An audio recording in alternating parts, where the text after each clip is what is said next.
So good evening. So இன்னைக்கு என்ன topic பார்க்க போறோம் அப்படின்னா லித்தோஸ்பியர். ஓகேவா? ஸோ லித்தோஸ்பியர் அப்படிங்கிறது அர்த்தோட எண்டோஜெனடிக் ப்ராசஸ். இது ஃபுல்லாகவே எண்டோஜெனடிக் ப்ராசஸ், அர்த்தோட ஸ்பியர்ஸ், அர்த்தோட ஸ்ட்ரக்சர் அண்ட் தென் வந்துட்டு உள்ள என்ன நடக்குது. எண்டோஜெனடிக் அப்படின்னா ரெண்டு டைப் ஆஃப் ப்ராசஸ் இருக்குது லித்தோஸ்பியரில். ஒன் இஸ் எண்டோஜெனடிக் அண்ட் இன்னும் வந்து எக்ஸோஜெனடிக். எண்டோஜெனடிக் அப்படிங்கிறது அர்த்தோட இன்டீரியரில் நடக்கிறதா வந்து எண்டோஜெனடிக் ப்ராசஸ் அப்படின்னு சொல்லுவோம். எக்ஸ்டீரியர் நடக்கிறது வந்துட்டு எக்ஸோஜெனடிக். ஓகேங்களா? ஸோ இதில் வந்து என்ன ஃபர்ஸ்ட் பார்க்க போகிறோம் அப்படின்னா ஸ்பியர்ஸ் ஆஃப் அர்த். அர்த்தோட ஸ்பியர்ஸ் என்ன, எர்த்தில் என்னென்ன ஸ்பியர்ஸ் இருக்குது அப்படின்னு. ஃபர்ஸ்ட் வந்து லித்தோஸ்பியர். லித்தோ அப்படின்னா வந்து ஸ்டோன் அல்லது லேண்ட் அப்படின்னு சொல்லலாம். ஓகேவா? லேண்ட் அப்படின்னு சொல்லுவாங்க. சரியா? ஸோ லேண்ட் மொத்தமாக வந்து எர்த்தில் எவ்வளோ பர்சன்டேஜ் ஆஃப் லேண்ட் இருக்கோ ஸோ அதுதான் வந்து லித்தோஸ்பியர். ஓகேவா? தென் ஹைட்ரோஸ்பியர் இஸ் வந்து வாட்டர். ஓகேவா? எர்த்தில் எவ்வளோ பர்சன்டேஜ் ஆன ஃபர்ஸ்ட் வாட்டர் இருக்குது அப்படின்னா ஸோ அது எல்லாமே வந்து ஹைட்ரோஸ்பியர். அட்மாஸ்பியர் வந்து ஏர். ஓகேவா? So lithosphere is land and hydrosphere is water and then atmosphere is air. So இது மூணும் எந்த இடத்துல கான்ஜுகேட் ஆகுதோ அதுதான் வந்து பயோஸ்பியர். ஓகேவா? ஸோ இது மூணும் எந்த இடத்துல கான்ஜுகேட் ஆகுதோ அதுதான் வந்து பயோஸ்பியர். ஏன் அப்படின்னா வாட்டர், ஏர் அண்ட் தென் வந்து லேண்ட் இல்லாமல் ஒரு உயிரினை வந்து வாழ முடியும். சரியா? ஒரு லிவிங் பீயிங் வந்து இருக்க முடியும். ஸோ அதுக்காக தான் வந்து அதுதான் வந்து பயோஸ்பியர் அப்படின்னு சொல்லுவோம். So among all the planets நமக்கு தெரிஞ்ச வரைக்கும் இப்போ கண்டுபிடிச்ச வரைக்குமே வந்து அர்த்தில் மட்டும்தான் ஒரு உயிர் வாழ்றதுக்கான எல்லா வகையான சூழ்நிலையும் இருக்குது. அந்த இந்த 3 ஸ்பியரும் இருக்குது அப்படின்னு சொல்லியிருக்கு. சரியா? ஸோ அடுத்து வந்து ஸ்ட்ரக்சர் ஆஃப் அர்த்.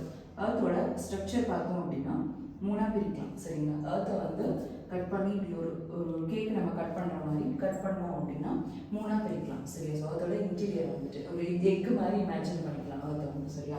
ஸோ அந்த ஒயிட் கலர் ஓடு மாதிரி இருக்கும் இல்லையா எக்கில், அதுதான் வந்து கிரஸ்ட். சரிங்களா? ஸோ கிரஸ்ட்லேயே வந்துட்டு 2 டைப்ஸ் இருக்குது. One is continental crust, another one is oceanic crust.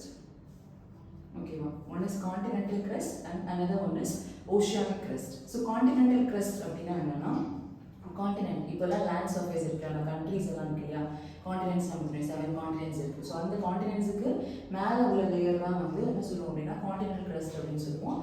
Even though அது ஓஷன் வாட்டர் பாடியாக இருந்தாலும் ஓஷனுக்கு கீழேயும் ஒரு தரை இருக்கும் இல்லையா, ஒரு தரை இருக்கும். ஸோ அதுதான் வந்து ஓஷனிக் கிரஸ்ட் அப்படின்னு சொல்லுவோம். ஸோ இது வந்து எவ்வளோ டெப்த் இருக்கும் அப்படின்னா 5 to 30 கிலோமீட்டர்ஸ் இருக்கும். ஓகே, அந்த டெப்த் வந்து இன்டீரியராக எவ்வளோ இருக்கும் அப்படின்னா 5 to 30 கிலோமீட்டர் இருக்கும். அண்ட் இதில் வந்து 2 லேயர் இருக்குது. ஓகேவா? சியால் அண்ட் செமா அப்படின்னு சொல்லுவாங்க. சியால் அப்படிங்கிறது வந்து சிலிக்கா ப்ளஸ் அலுமினியம். சிலிக்கான தெரியும் மணல் இல்லையா, சிலிக்கா ப்ளஸ் அலுமினியம்.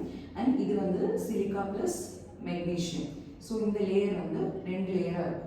ஓகேவா? அதோட இன்டீரியரில். ஸோ செகண்ட் பார்ட் வந்து மேண்டில். இதுதான் வந்து மேண்டில். ஸோ மேண்டில் வந்து பார்த்தோம் அப்படின்னா அதே மாதிரி எக்கே கன்சிடர் பண்ணோம் அப்படின்னா அந்த எக் ஒயிட் லேயர் இருக்கும் இல்லையா, ஸோ அதுதான் வந்து மேண்டில் மாதிரி. அது மோஸ்ட்லி வந்து எப்படி இருக்கும் அப்படின்னா மேண்டில் லேயர் வந்துட்டு லிக்விடாக தான் இருக்கும். சரியா? ரொம்ப சாலிடாக இருக்காது, மோஸ்ட்லி லிக்விடாக தான் இருக்கும். ஓகேவா? ப்ரெஷர்னால லிக்விடாக தான் இருக்கும். ஸோ அதனால தான் மேண்டில். ஸோ அது எவ்வளோ டெப்த் இருக்கும் அப்படின்னா கிட்டத்தட்ட 2900 கிலோமீட்டர் டெப்த் இருக்கும். சரியா? 2900 கிலோமீட்டர் டெப்த் இருக்கும். ஸோ தென் வந்து கோர், எக் யோக் இருக்கும் இல்லையா எல்லோ கலரில். ஸோ அதே மாதிரி எக் கோர்லேயே வந்து 2 டைப்ஸ் இருக்குது. One is inner core and another one is outer core. Inner core வந்து பார்த்தோம் அப்படின்னா ரொம்ப சாலிடாக இருக்கும். அவுட்டர் கோர் வந்துட்டு லிக்விடாக இருக்கும். ஓகேவா? ஸோ அர்த்தோட இன்டீரியர் டெம்பரேச்சர் பார்த்தோம் அப்படின்னா அந்த சென்டர் பாயிண்ட் ஆஃப் த அர்த்தோட டெம்பரேச்சர் வந்து கிட்டத்தட்ட 5000 டிகிரி செல்சியஸ் இருக்கும். ஓகேவா? இன்டீரியரோட டெம்பரேச்சர் 5000 டிகிரி செல்சியஸ் இருக்கும். ஸோ அதுவும் வந்து அந்த லேயர்லையும் வந்து சில கெமிக்கல் காம்போசிஷன்ஸ் இருக்குது. அது என்ன அப்படின்னா நைஃப் அப்படின்னு சொல்லுவோம். Nickel plus ferrous. ஓகேவா? ஃபெரஸ் அப்படின்னா அயன். சரியா? ஸோ நிக்கலும் அயனும் சேர்ந்து தான் இருக்கும். ஸோ அந்த நிக்கலும் அயனும் அதிகமான அளவில் இன்டீரியரில் இருக்கிறதுனால தான் ஒரு கிராவிடேஷனல் ஃபோர்ஸ் வந்து கிரியேட் ஆகிட்டு அதோட எக்ஸ்டீரியரில் இருக்க எல்லாத்தையுமே வந்து உள்ளே வச்சிருக்கு. சரிங்களா? கீழே விடாமல் மேலே அவுட்டர் லேயரில் தான் நம்ம இருக்கோம் இல்லையா. ஸோ அது உள்ளே போகாமல் இருக்கிறதுக்கு ரீசன் என்ன அப்படின்னா இந்த கோரில் இருக்கிற நைஃப் லேயர் தான். ஓகேவா? Nickel and ferrous.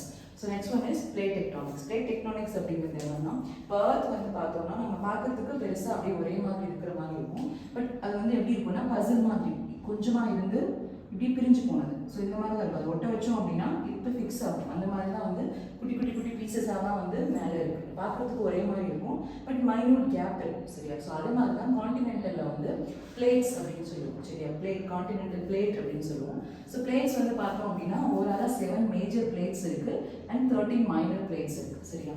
So plates என்ன ஆகும்? பிளேட்ஸில் வந்துட்டு 3 டைப் ஆஃப் ஆக்ஷன்ஸ் நடக்கும். One is convergent and divergent and transform. சரியா? ஸோ கன்வர்ஜென்ட் அப்படின்னா ரெண்டு பிளேட்ஸ் வந்து ஒன்னோட ஒன்று சேர்ந்து மோதும். சரியா? ஸோ அதெல்லாம் வந்து கன்வர்ஜென்ட் அப்படின்னு சொல்லுவோம். ஸோ எப்போல்லாம் கன்வர்ஜென்ட் நடக்குதோ அந்த இடத்துலலாம் வந்து மவுண்டெயின்ஸ் ஆரிஜினேட் ஆகும். ஓகேவா? ஃபார் எக்ஸாம்பிள் இந்தியா வந்து முன்னாடி இப்போ இருந்த மாதிரி இல்லை, கோண்ட்வானான்னு சொல்லுவாங்க. ரொம்ப வருஷத்துக்கு, அதாவது மில்லியன் கணக்கான வருஷத்துக்கு முன்னாடி கோண்ட்வானா அப்படின்ற ஒரு லேண்டை வந்து பிரிஞ்சிருந்தது டெத்திஸ் ஓஷனில். சரியா? ஸோ அது வந்து கொஞ்சம் கொஞ்சமாக இண்டோ ஆஸ்திரேலியன் பிளேட்டும் ஏஷியாட் பிளேட்டும் வந்து ஒன்னோட ஒன்று மோதி தான் உருவானதா என்ன அப்படின்னா ஹிமாலயாஸ். சரியா? ஹிமாலய ஸ்ட்ரக்சர் வந்து இப்படி மோதி சேர்ந்துருக்கும். ஸோ இது வரைக்கும் உள்ளது மலைகள். இதுக்கு கீழே பார்த்தோம்னா ஓஷனில் அந்தமான் அண்ட் நிக்கோபார் ஐலண்ட்ஸாக இருக்கும். ஸோ அதான் வந்து கன்வர்ஜென்ட் பவுண்டரி. ஓகேவா? தென் டைவர்ஜென்ட் அப்படின்னா ஒரு பிளேட்டும் இன்னொரு பிளேட்டும் ஒன்று விட்டு ஒன்று விலகி போகும். ஓகேவா? ஸோ அதுதான் வந்து டைவர்ஜென்ட் பிளேட். ஸோ டைவர்ஜென்ட் அப்படிங்கும்போது ஃபால்ட்டுன்னு சொல்லுவாங்க. ஃபால்ட் அதாவது நிறைய பெரிய பெரிய பூமியில் வந்து பள்ளங்கள் உருவாகும். சரியா? அதான் டைவர்ஜென்ட். அண்ட் வந்து டிரான்ஸ்ஃபார்ம் அப்படி தான் இம்பார்ட்டன்ட். டிரான்ஸ்ஃபார்ம் அப்படிங்கும்போது ரெண்டு பிளேட்ஸ் வந்து ஒன்று உரசிட்டு ஒன்று ஆப்போசிட் டைரக்ஷன்லையும் இன்னொன்று இந்த பக்கம் உள்ள டைரக்ஷன்லையும் போகும். இப்படி வந்து ரெண்டு பிளேட்ஸ் வந்து ஒன்னோட ஒன்று உரசிட்டு இருக்கு அப்படின்னா ஒன்று ஃப்ரண்ட்லையும் ஒன்று வந்து பேக்வேர்ட்ஸ்லையும் மூவ் ஆகும். ஸோ அதான் வந்து டிரான்ஸ்ஃபார்ம் அப்படின்னு சொல்லுவோம். ஸோ அப்படி டிரான்ஸ்ஃபார்ம் அப்படி நடக்கும்போது தான் மேக்ஸிமம் வந்து நிறைய எர்த்குவேக்கு வால்கனிக் எரப்ஷன்லாம் நடக்கும். ஓகேவா? அந்த மூவ்மெண்ட் ஆஃப் கான்டினென்டல் பிளேட்லலாம் வந்து எர்த்குவேக் அண்ட் வால்கனிக் எரப்ஷன் நடக்கும். ஸோ எர்த்குவேக்னு எடுத்துக்கிட்டோம் அப்படின்னா பூமிக்கு அடியில் இந்த மாதிரி ரெண்டு பிளேட்ஸ் வந்து அதிக ஆழத்தில் வந்து ஒன்னோட ஒன்று மோதும் போது, சரியா, இந்த மாதிரி டிரான்ஸ்ஃபார்ம் உரசிட்டு மூவ் ஆகும்போது என்ன ஆகும் அப்படின்னா எர்த்குவேக் வந்து ஆரிஜினேட் ஆகும். இதுவே வந்து கடல் கடியில் அதே மாதிரி ரெண்டு பிளேட்ஸ் வந்து மோதிச்சு அப்படின்னா நம்ம பார்க்கணும் கான்டினென்டல் கிரஸ்ட் அப்படின்னு ஒன்று இருக்குது. ஓகேவா? ஸோ அதே மாதிரி அந்த கான்டினென்டல் கிரஸ்ட் இந்த ஓஷனிக் கிரஸ்ட். ஸோ அது ரெண்டு கடல் கடியில் மோதிச்சு அப்படின்னா சுனாமி சரிங்களா? 2004 சுனாமி இல்லையா? ஸோ அது வந்து இந்தோனேஷியாவில் இண்டோ ஆஸ்திரேலியன் பிளேட்டோட பவுண்டரியில் நடந்தால் தான் வந்து அந்த சுனாமிக்கு காரணம். சரியா? ஸோ அதுக்கடுத்து வந்து அதுக்கு மேலே இருக்கிறது தான் வந்து எர்த்குவேக். கான்டினென்டலில் நடந்துச்சு அப்படின்னா எர்த்குவேக்கு. ஸோ எர்த்குவேக் இப்போ எர்த்தில் நடக்குது அப்படின்னா அது வந்து எபிசென்டர் அப்படின்னு சொல்லுவோம். சரி, எபிசென்டர் அப்படிங்கிறது மேலே இருக்க ஒரு பாயிண்ட். ஃபோக்கஸ் அப்படிங்கிறது நடுவில் எங்கே ஆரிஜினேட் ஆகுதோ அது எங்கே 90 டிகிரியில் மேலே வந்து அந்த எர்த்குவேக் ரீச் ஆகுது, எர்த்குவேக்கோட அந்த சீஸ்மிக் வேவ்ஸ் வந்து ரீச் ஆகுதோ அதான் வந்து எபிசென்டர் அப்படின்னு சொல்லுவோம். இதே வால்கனிக் எரப்ஷன். இதே வந்துட்டு எர்த்தோட இன்டீரியர்லாம் பார்த்தோம். மேண்டில் அப்படிங்கிறது வந்துட்டு எப்படி இருக்கும்னா ஃபுல் அண்ட் ஃபுல் லிக்விடாக இருக்கும்னு சொல்லி பார்த்தோம் இல்லையா? செமி லிக்விடாக இருக்கும். ஸோ அந்த லிக்விடில் நிறைய பேத்தோலித் அப்படின்னு சொல்லுவாங்க. சரியா?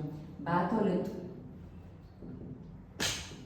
ஸோ பேத்தோலித் அப்படிங்கிறது என்னன்னா ஒரு தொட்டி மாதிரி இருக்கும், ஃபுல்லாகவே வந்து லாவா இருக்கும் அதில். சரியா? ஸோ அந்த மாதிரி இடத்துல எர்த்குவேக் வந்தது அப்படின்னா அது வந்து வெண்ட் வழியாக வால்கனிக் எரப்ஷனாக வெளியில் வரும். சரியா? வால்கனிக் எரப்ஷனாக வெண்ட் வழியாக வெளியில் வரும். ஸோ அதை பேஸ் பண்ணி அந்த வால்கனிக் எரப்ஷன் பேஸ் பண்ணி வால்கனோஸ் வந்து 3 டைப்ஸாக பிரிக்கலாம். ஃபர்ஸ்ட் ஒன் வந்து ஆக்டிவ் வால்கனோ, செகண்ட் ஒன் வந்து dormant or sleeping volcano, third one is dead or extreme volcano. So active volcano அப்படின்னா என்னன்னா இன்னமும் அந்த எரப்ஷன் இருந்துகிட்டே இருக்கும், மினிமல் லெவல்லையாவது எரப்ஷன் வந்துகிட்டே இருக்கும். சரியா? ஸோ அதை வந்து ஆக்டிவ் வால்கனோ. டார்மெண்ட் வால்கனோ அப்படின்னா இட்ஸ் ஸ்லீப்பிங் நவ், அது ரெஸ்ட்டில் இருக்குது. ஓகேவா? அது எப்போ வேணால் எழுச்சிக்கலாம். சரியா? அடுத்தது வந்து டெட் ஆர் எக்ஸ்ட்ரீம் வால்கனோ. அது வந்து முன்னாடி ஒரு காலத்தில் வால்கனிக் எரப்ஷன் இருந்தது, ஹெவியாக கூட இருந்தது. பட் இப்போ வந்து அதில் வால்கனிக் எரப்ஷன் இல்லை. ஏன் அப்படின்னா இந்த பேத்தோலித்தில் எல்லாமே வந்து முடிஞ்சிருக்கும். சரியா? அந்த எரப்டாகி எல்லாமே வந்து முடிஞ்சிருக்கும். ஸோ அது வந்து டெட், அது எதுவுமே எழுந்துக்காது. ஓகேவா? ஸோ இதுதான் வந்து லித்தோஸ்பியரோட எண்டோஜெனடிக்